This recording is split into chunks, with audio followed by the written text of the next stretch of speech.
Well, here we're about to set up the rotary table on this adjustable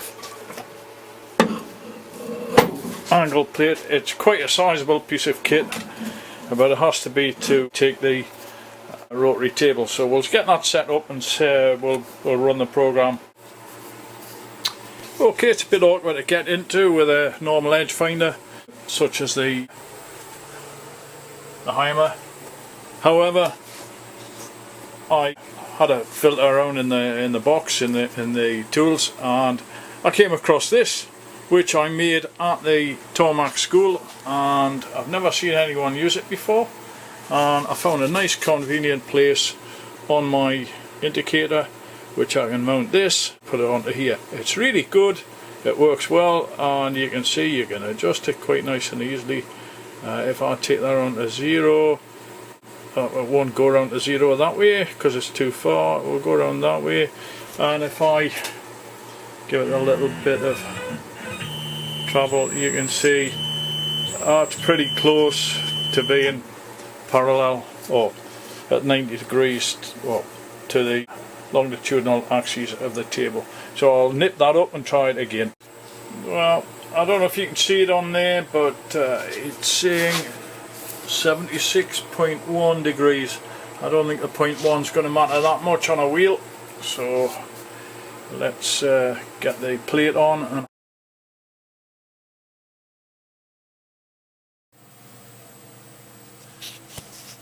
Okay, well, the eagle-eyed amongst you will have spotted on my last video that when I rotated the A axis, this one here, and the job rotated, if you were watching closely you could see it wasn't on centre, it wasn't in line with the X axis at all, and I wondered why some of the figures just didn't seem to follow any real pattern, especially with the Z's, the depths, and also the Y values, because obviously if it's not on centre line with the X axis, then both the Y and Z axes will have differing heights. So these figures here were all different. The Z and the R, which is effectively yes, the Z and R are, that one there is the bottom depth and that's the top depth within the range, etc. of the drilling or countersinking that you're doing. And the X stayed the same for each hole, for each row of holes, so you've got a 206 and a 201, but definitely the Z and the R were different, and also the Y, the Y values were changing too because it was trying to put it on centre.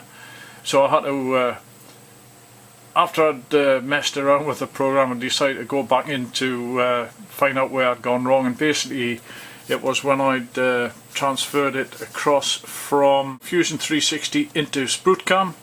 I hadn't managed to get it on centre, and it took me a long time, but digging around inside SprutCam, I went into the measure, took some measurements, etc., and eventually I found a figure which gave me both the diameter of the circle or the bore, and also its distance relative to the X-axis, Y-axis and Z-axis, and from that I was able to determine how much I needed to move it across, the model across, till it was on centre line, and that's what I did. So now I know I've got it right, because you look here, there's a definite pattern here.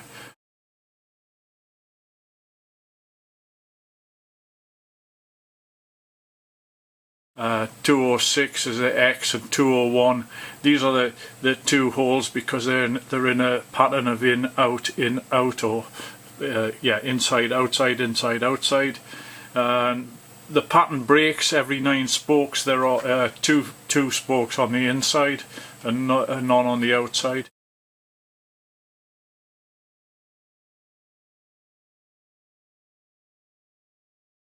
However, you can see there the pattern is established, the 206, 211, the depths are all the same, so that's got some kind of if looking at there, it's got some kind of continuity to it. And if I go on down, you can see straight away it doesn't change. But there are a few places, I'll see if I can pick them out, where there is that, no, 206, 201, 206. Now that one there, 206, but then this one here is a 206x. That's the depth or the distance along the x-axis that the hole's going to be, and that's the whole angle there. But the next line, if you look, there's no x command in there, but there is an A command in there. So obviously that hole there and that hole there are the same distance from the end, and then the pattern starts again. So the next one is 201, 96. Sorry, 201, 206, 201, 206, and so it goes through. So you can see how that pattern is established and stays there, and it's easy to pick up on reflection that the Z and the R values are consistent and following a good pattern. So I know that one's right. Unfortunately, I've just discovered another problem with the job. I thought I could countersink these holes from the inside with using this right angle drill mounted on the same mount as I've got for the crest spindle. However, this is going to be in the way, so I can't really countersink them that way, and the only way I can think to do that is to tilt the head back up so I can get into the corners, because these holes in the bottom here are going to be inside here are going to be very close to the edge and close to this edge, and they have to be countersunk. So that's the only way I can think.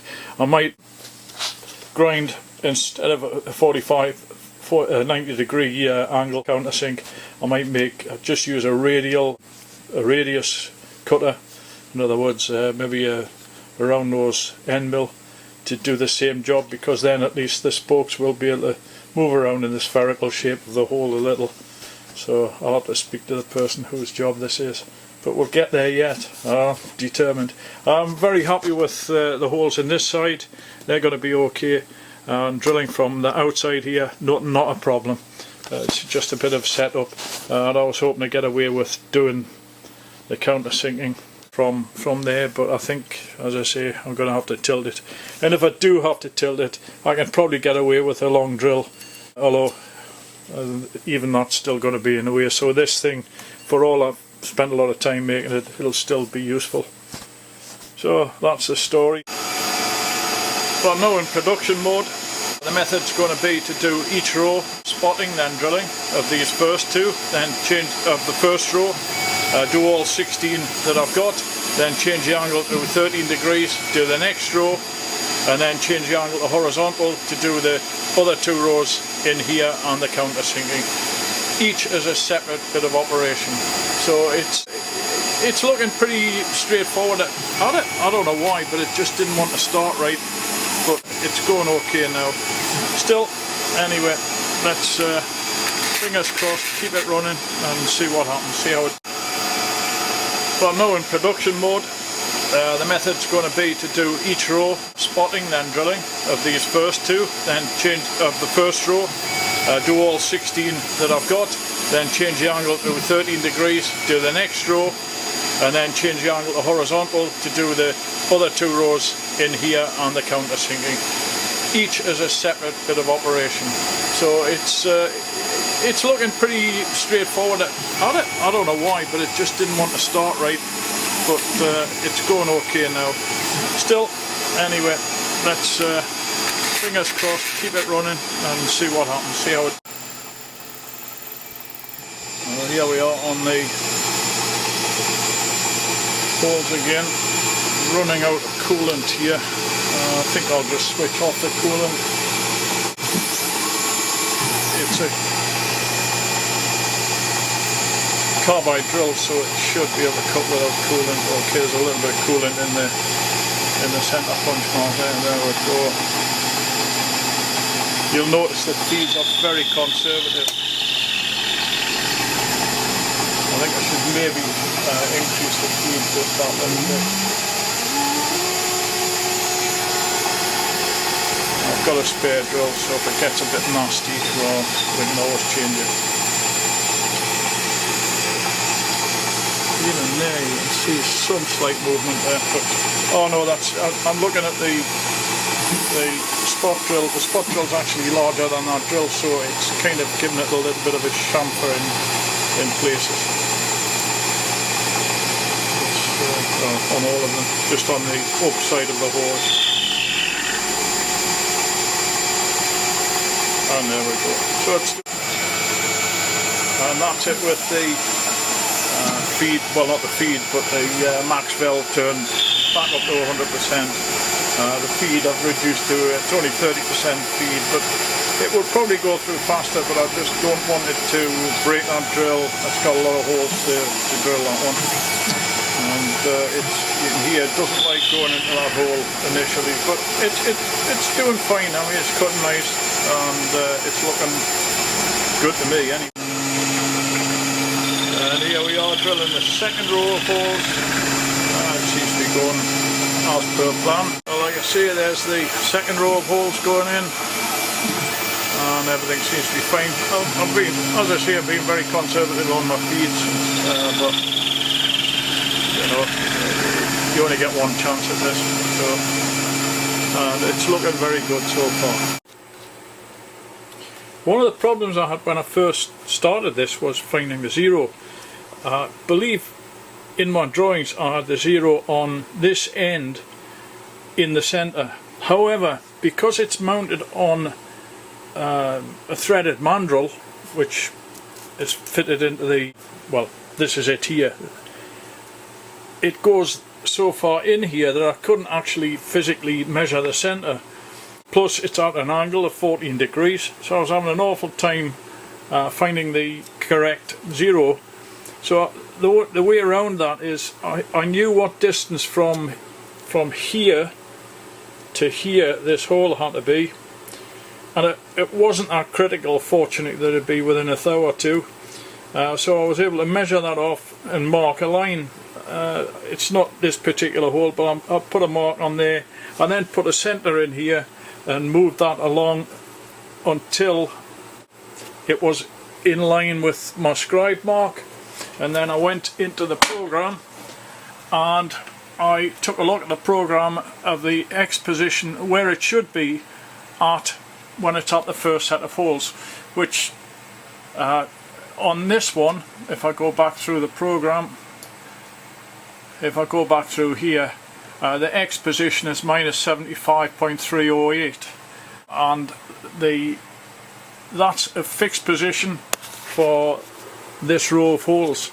So I just changed my Z to my X rather to 75 in here, just changed that to this line here to 75 minus 75.308, and that gave me the position for that hole, and everything was relative to it after that.